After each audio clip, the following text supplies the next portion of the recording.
Hello, this is George Saad, and welcome to the search for the second clinical case scenario on PubMed.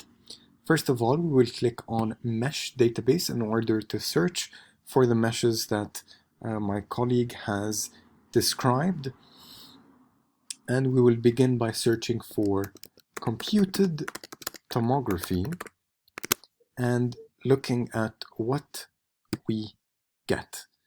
And we realize that we have 13 items, so we must select which items are related to CTU, which is what we're basically looking into.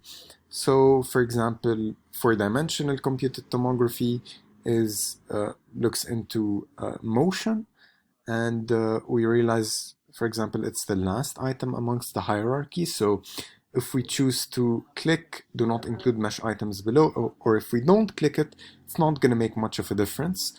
We will include all of the subheadings for the sake of simplicity for this video, although we technically could be more specific and include specific things such as adverse effects. But for now, we will leave it as is and add it to the search builder. Going back, we realized that also computed tomography and geography is also used for children for the purpose that we have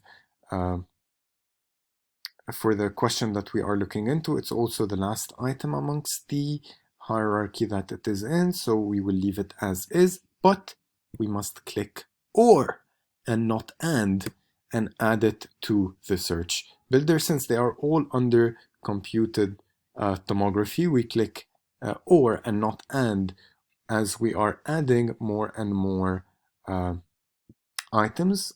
For the PET CET, for example, we can add this to using or. And now we are not experts on radiological imaging, so we might be adding some things that may not be entirely specific to the research question. For example, if we click on tomography X-ray computed, we realize that there are multiple items under it that we can include or not include, and we realize that 3 of the items under tomography X-ray computed we have already added, and there are more others. For now, we will not click on this, on do not include mesh items found below the mesh hierarchy, and we will actually include them all since they all seem to represent tomography X-ray CT, and we will add it to the search builder. Going back, we also realize that this item has already been added under tomography X-ray computed, since we have elected not to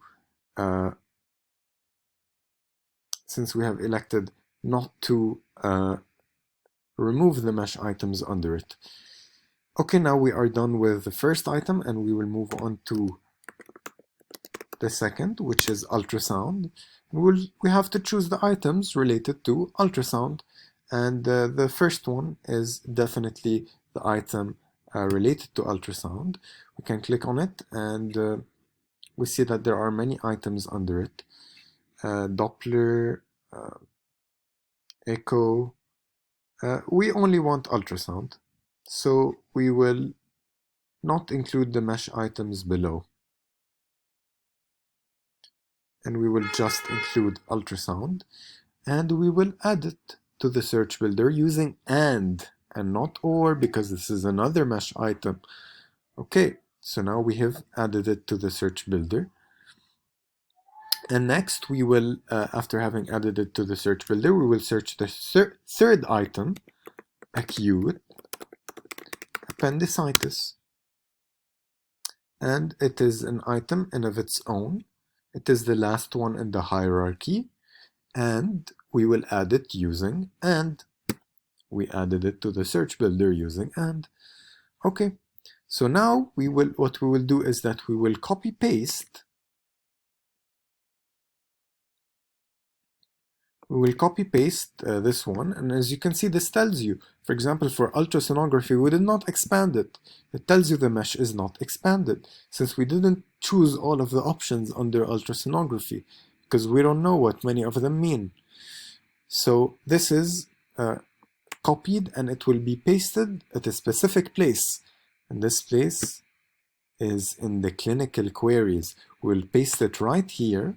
And now what will the filter be? Well, it's a diagnosis question, so we will choose diagnosis. These are related to sensitivity and specificity. We will begin by choosing broad. We'll not go into them for the sake of time. And we will search to see how many items we get. We got 470 items. Now, if we choose narrow, we got 86. So you realize the difference. But let's start with broad for now and go to PubMed. And we need the specific age population. For example, in the question, an actual age was specified, which was 12-year-olds. So we're looking into humans. No specific for language. We're gonna choose English. No specific sex, and the age that was in the question is 12 years old. So this will be our population from 6 to 12, and we have added that. We have added humans and also English. And now let's see how much we have for the broad. We have 188 results. Now what will happen if we choose the narrow and apply the filters? How many results will we have? So let's choose the narrow and find out. So we chose the narrow. Let's go to the search. Let's go to see all results in PubMed. Let's choose the filters, the additional filters that we have added. And in English, now we have 44 results. Now let's say we're looking into just recent studies. We don't know, we don't want to go back to the 1999. Let's choose the results in the last, I don't know, maybe the last 10 years. How many studies will we find for a narrow search? This will be 23. Thank you very much for joining, and have a great